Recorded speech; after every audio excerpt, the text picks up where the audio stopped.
Haleluya, Yesu Kristo ashimwe. Ndabashuhuje mu izina rya Yesu Kristo, abo tubana mu bihe byiza byo gusenga. Nshuti yanjye, Yesu Kristo akomeze akwishimire, akunezeze. Imana itanga umugisha, ikumpera umugisha kubwo gufatanya nanjye mu bihe byiza byo gusenga. Njya ngushimira cyane iyo umpaye komenti, burya binkora ku mutima cyane. Burya ubu nteye imbaraga zo kongera kuvuga Imana. Ni ukuri iriya nkunga iranezeza cyane, kuko iyo umuntu akweretse yuko mwabanye mu bihe byo gusenga, ndetse namwe njya mbashimira. Hari abo mesaje itageraho mukambwira muti rwose dukeneye ijambo ry'Imana umunsi ntabwo twaribonye. Burya bintera imbaraga nkavuga yo umuntu tubana mu bihe byiza byo gusenga, uyu munsi yacikanywe. Rero burya ikintu cyose uzakorera mwene so cyo kumufasha no kumwubaka, kimutera imbaraga kikamutera n'akanyamuneza. Rero ngewe by'umwihariko muri inshuti zanjye, ndetse muri imbaraga zanjye, muntera imbaraga mu buryo bukomeye cyane. Imana ikomeze ibarebe neza inshuti zanjye aho muherereye hose, abo turi kumwe hano mu gihugu cyacu cy'u Rwanda, abari ku migabane itandukanye y'isi, ndetse abakristo b'itorero Elayono Mountain Church mu Rwanda. Mwese Imana ibaha umugisha. Nabasuhuzaga muri kumwe na Bishop Lewonira, umushumba w'itorero Elayono Mountain Church mu Rwanda. Dukomeje kuba muri teme yacu igira iti wirambirwa, iki ni cyo gihe cyawe. Iyo umuntu arambiwe abivamo, iyo umuntu arambiwe arirwanirira, iyo umuntu arambiwe aragenda ibisubizo bikaza yararangije kugenda. Rero nakubwiraga nkugira inama ngo wirambirwa, iki ni cyo gihe cyawe. Uku kwezi kwa gatanu niko kwezi kwawe ko gutabarirwamo. Uyu mwaka wa 2026 ni umwaka wawe wo gukurwaho igisuzuguriro. Wirambirwa, Yesu araje. Araza guhanagura amarira. Yesu araje. Araje kugaburira uryo uhage. Yesu araje. Araje guhe minerivare. Yesu araje. Yesu araje ahindura ubwo buzima bw'igizashwi. Yesu araje gukureho igishakwe cy'uburwayi. Yesu araje. Imana ishimwe. Nyemerera dusome ijambo ry'Imana, igitabo cya Rusi, ibice ni 2. Turahera ku murongo ibice 2. Handitse ngo Rusi ahumba mu mirima ya Bowazi amugirira neza. Imana ishimwe. Nkivuga Rusi wumva umukobwa cyangwa se umudamu wazananye na nyirabukwe bakaza i Betelehemu bavuye i Mowabu.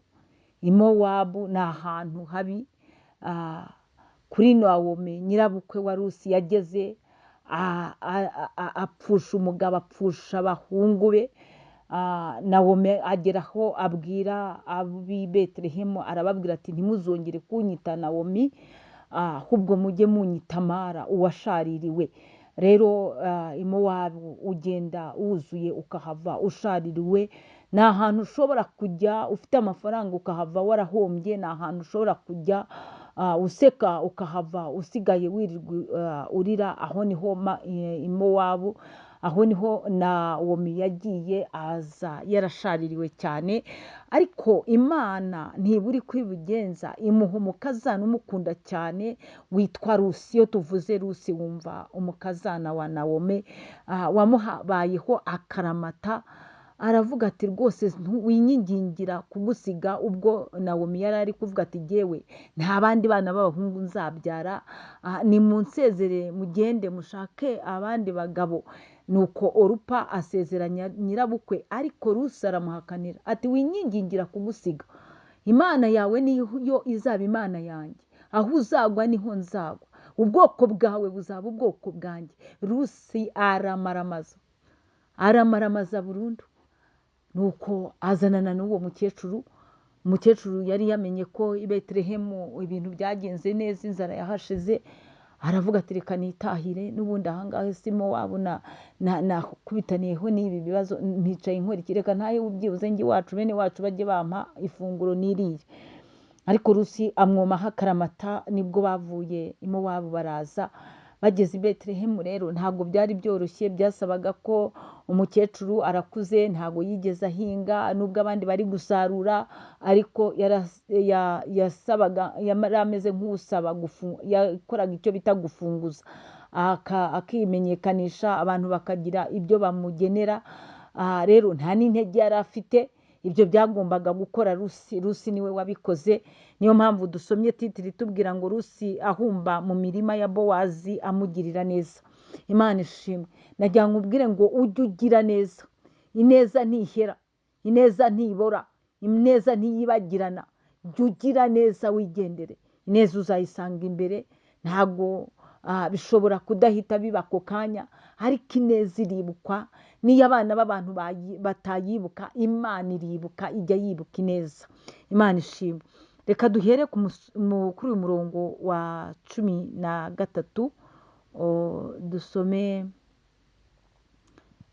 duhere kuri 12. Ni ibice bibiri, duhere kuri 12. Rusi ibice bibiri, 12, tugeze kuri 14. Twihuse mu izina rya Yesu Kristo. Uwiteka akwiture ibyo wakoreye, ibyo wakoze, ugororerwe ingororano itagabanije n'Uwiteka Imana y'Abisiraheli wahungiye munsi y'amababa yayo. Iryo ni ijambo Bowazi abwiye Rusi.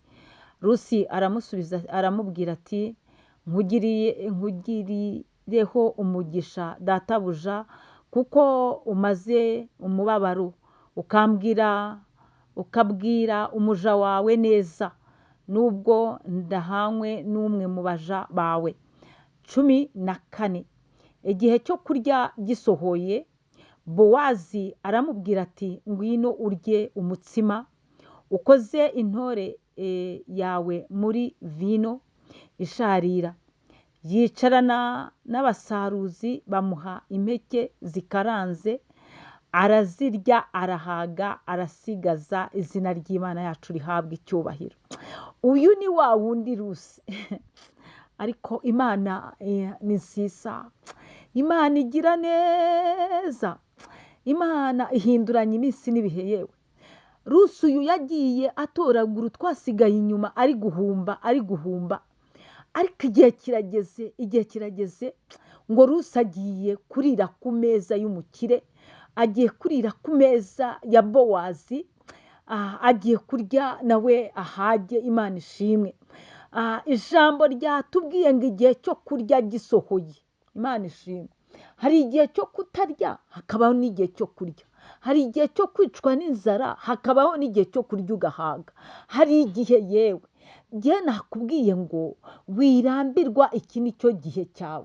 Nka buriya Rusi iyo aza kurambirwa, akarambirwa nyirabukwe, Rusi akamera nka Orupa nawe akamusezera, ntabwo yari buzagera igihe yicara ku meza y'umukire nk'uyu ngo arye nawe ahage. Ariko ngo igihe cyo kurya gisohoye, ngo Bowazi mwene wabo na Nawome, Bowazi w'umukire wari uri gusarura, aramubwira ati, ngwino urye umutsima. Imana ishimwe.